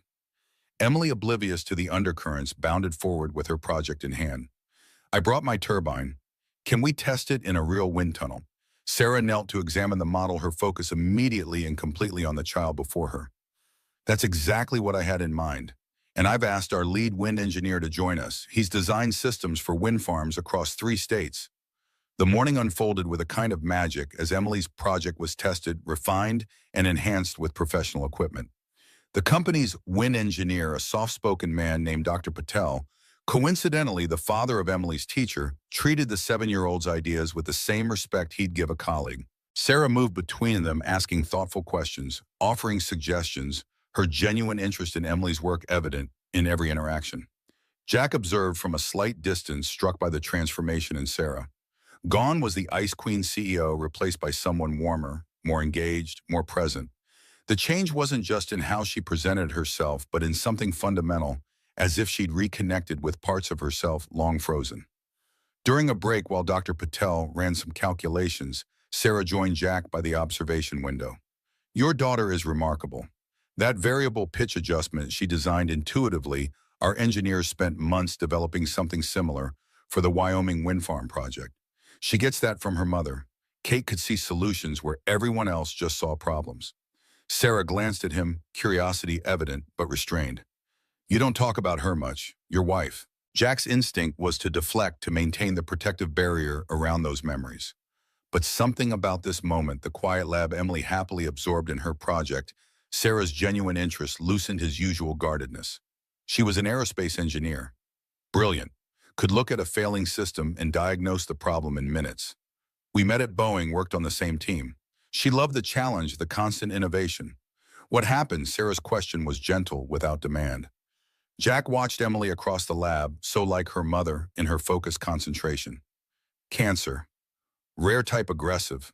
By the time they caught it, it had already metastasized. 6 months from diagnosis to the end. I'm so sorry. Sarah's voice held no platitudes, just quiet understanding. I was climbing the corporate ladder, putting in 70-hour weeks. Jack's words came slowly, admissions he rarely voiced. She'd been tired for months. I thought it was just overwork. We both did. By the time she saw a doctor, he trailed off the familiar guilt of physical weight.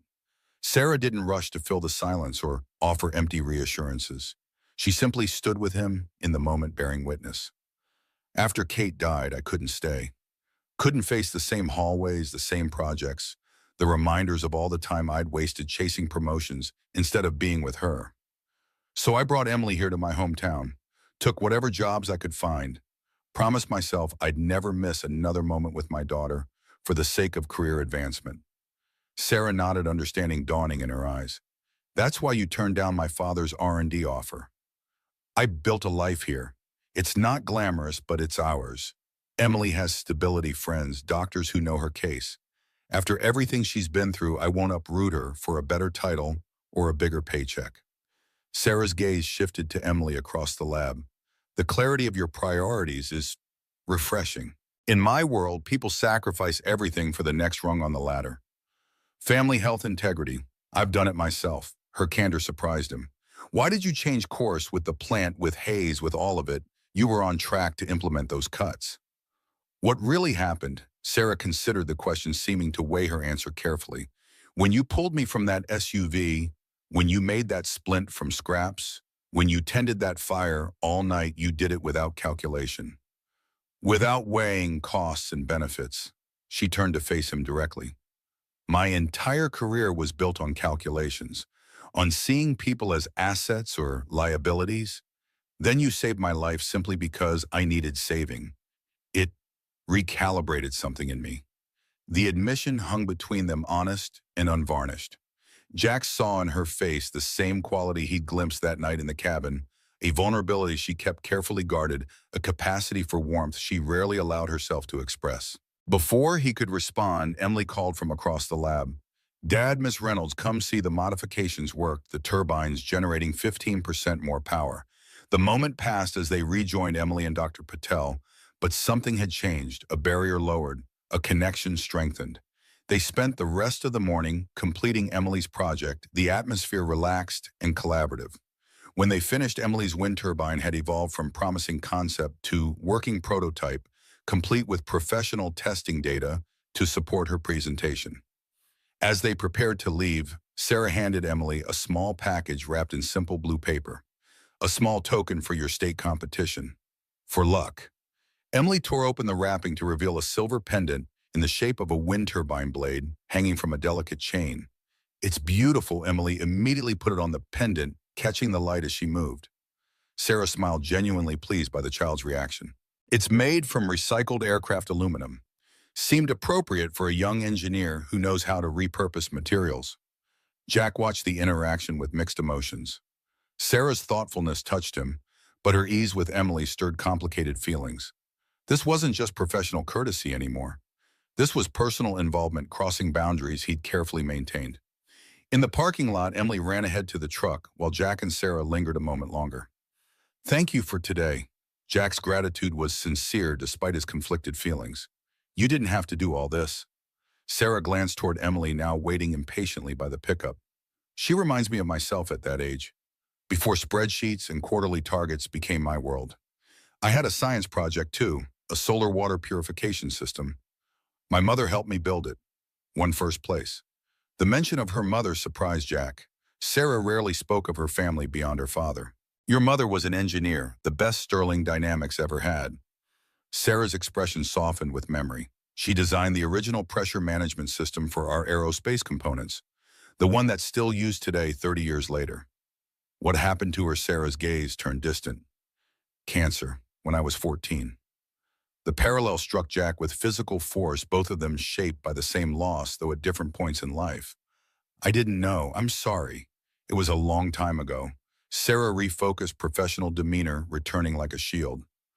I hope Emily's presentation goes well. Let me know the results. She turned to leave, but Jack caught her arm gently. Sarah, the coffee offer still stands, anytime. Their eyes met, acknowledgement passing between them of all that remained unsaid. Sarah nodded once, then walked to her car. As Jack drove home with Emily happily examining her new necklace, he felt oddly unsettled. The day had revealed sides of Sarah Reynolds he hadn't expected: warmth, thoughtfulness, personal history that paralleled his own in uncanny ways. The CEO, who'd once seemed the embodiment of corporate coldness, had shown herself to be something else entirely. Something more complex, more human, more familiar. The state science competition arrived 2 weeks later. Emily stood before the judges, confident and prepared, explaining her variable pitch wind turbine design with clarity beyond her years. Jack watched from the sidelines, heart swelling with pride at his daughter's poise. When the judges asked technical questions, she answered with precision, referring to the testing data from Sterling Dynamics' lab with professional authority. To Jack's surprise, Sarah slipped into the auditorium midway through Emily's presentation, taking a seat near the back, not drawing attention, simply there to witness. When Emily finished, the applause was enthusiastic, the judges visibly impressed. The results wouldn't be announced until that evening, giving participants time to view other projects and attend workshops throughout the day. Emily bounced from exhibit to exhibit, absorbing new ideas with insatiable curiosity. Jack followed, occasionally glancing back to where Sarah remained, observing, but not intruding. During a lunch break, Emily spotted Sarah and waved enthusiastically, pulling Jack toward her. Ms. Reynolds, you came. Did you see my presentation? The judges asked about the efficiency curves, and I showed them the data from Dr. Patel's tests. Sarah smiled, genuine pleasure lighting her features. I did see it. You were outstanding, Emily, completely professional. The engineers at my company could learn from your presentation skills. Emily beamed at the praise. Are you staying for the award ceremony? Sarah hesitated, glancing at Jack with an unspoken question. If it's all right with your father, I'd like to. Jack found himself nodding despite his lingering reservations. Of course. Emily would love to have you there. The afternoon passed in a blur of workshops and demonstrations. Emily participated in a renewable energy panel with students twice her age, her insights drawing appreciative nods from the moderator. Jack watched with the particular pride of a parent seeing their child shine, acutely aware of Sarah observing the same moments from nearby. As the award ceremony approached, Emily grew nervous, fidgeting with her wind turbine pendant. What if I don't win anything? There are so many amazing projects. Jack knelt to her level, straightening her slightly crooked name tag. Em, you've already won by being here, by creating something that works, that matters. The ribbon is just a bonus. Sarah, who had been giving them space, approached with uncharacteristic hesitation. May I add something? Emily nodded eagerly, always receptive to Sarah's input. Jack straightened, curious despite himself. Sarah knelt beside Emily, meeting her eye to eye. Do you know what makes a true engineer? It's not winning competitions. It's not even building perfect machines. She touched the wind turbine pendant gently. It's the ability to see a problem and believe you can solve it, to look at something broken and imagine it whole. You already have that gift, Emily. The judge's decision won't change that. Emily absorbed these words, her nervous fidgeting stilling. The simple wisdom seemed to reach her in a way Jack's reassurance hadn't. Thank you. I'll remember that. As they took their seats for the ceremony, Jack found himself studying Sarah with new eyes.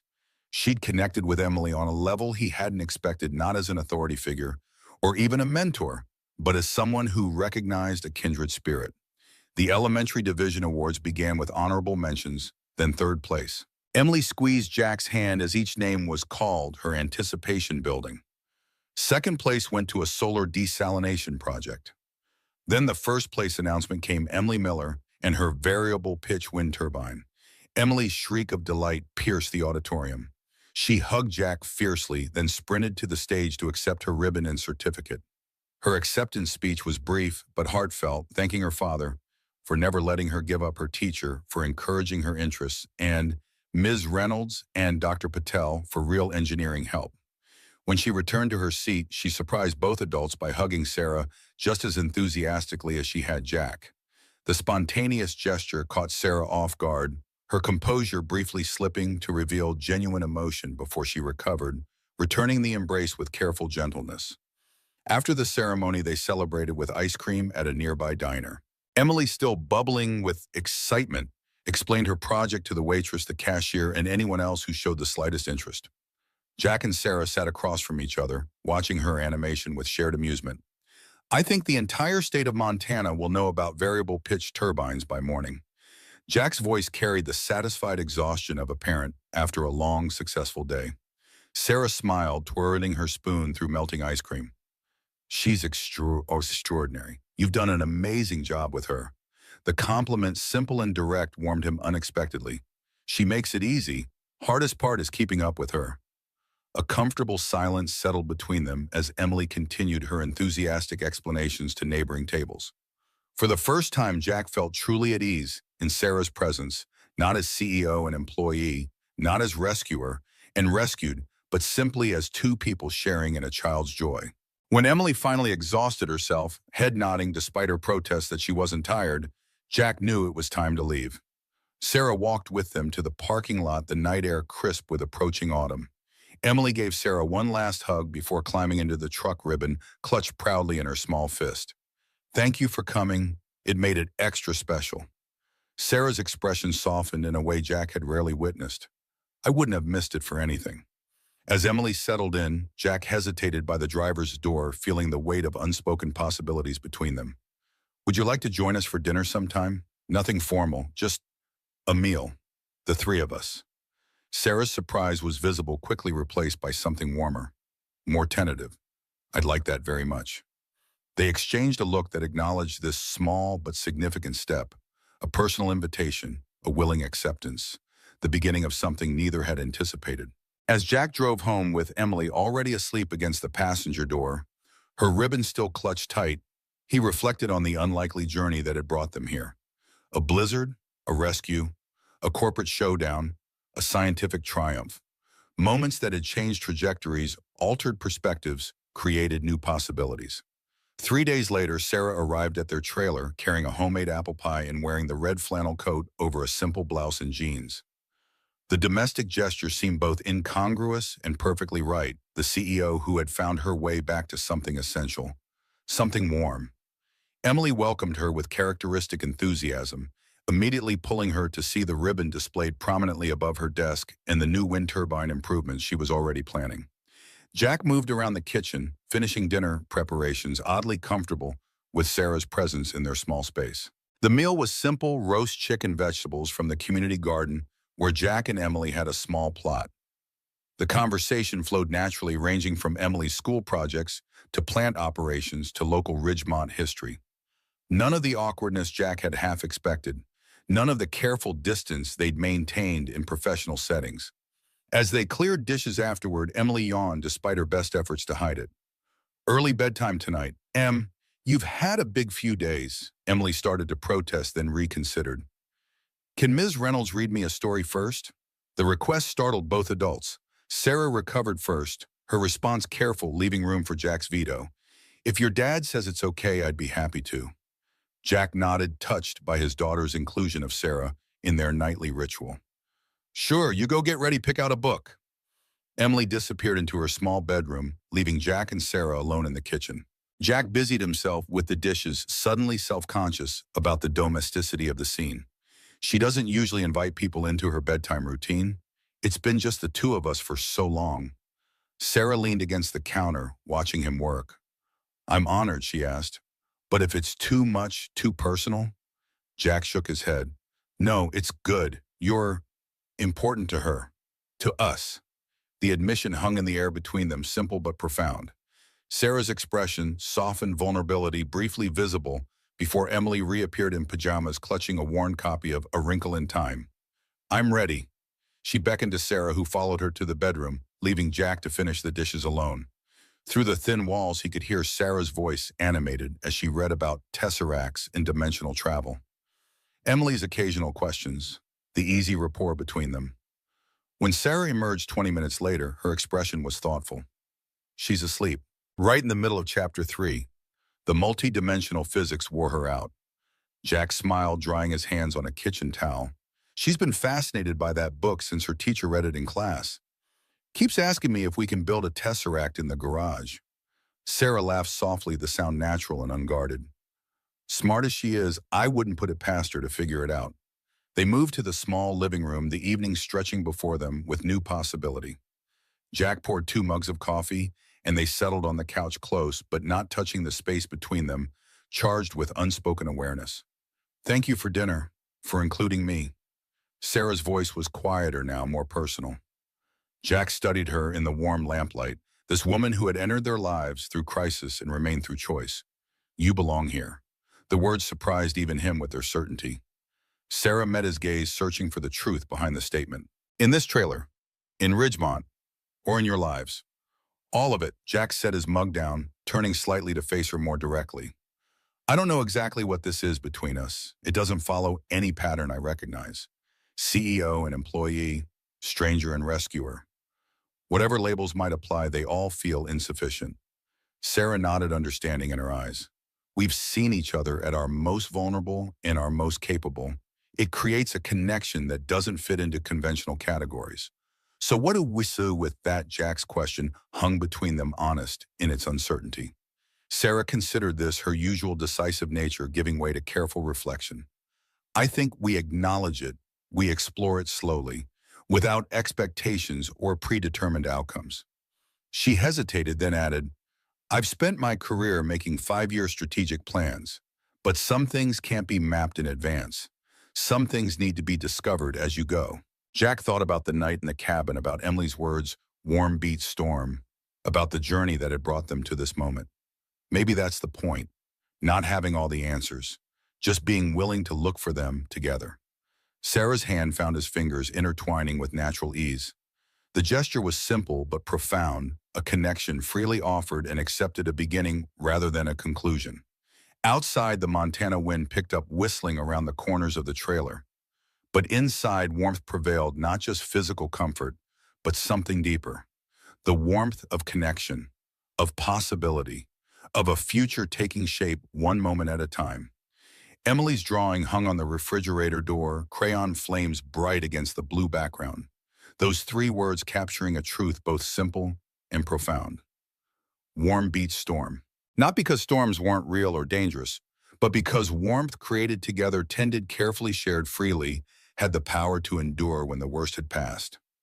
In that moment, Jack Miller believed it might be true.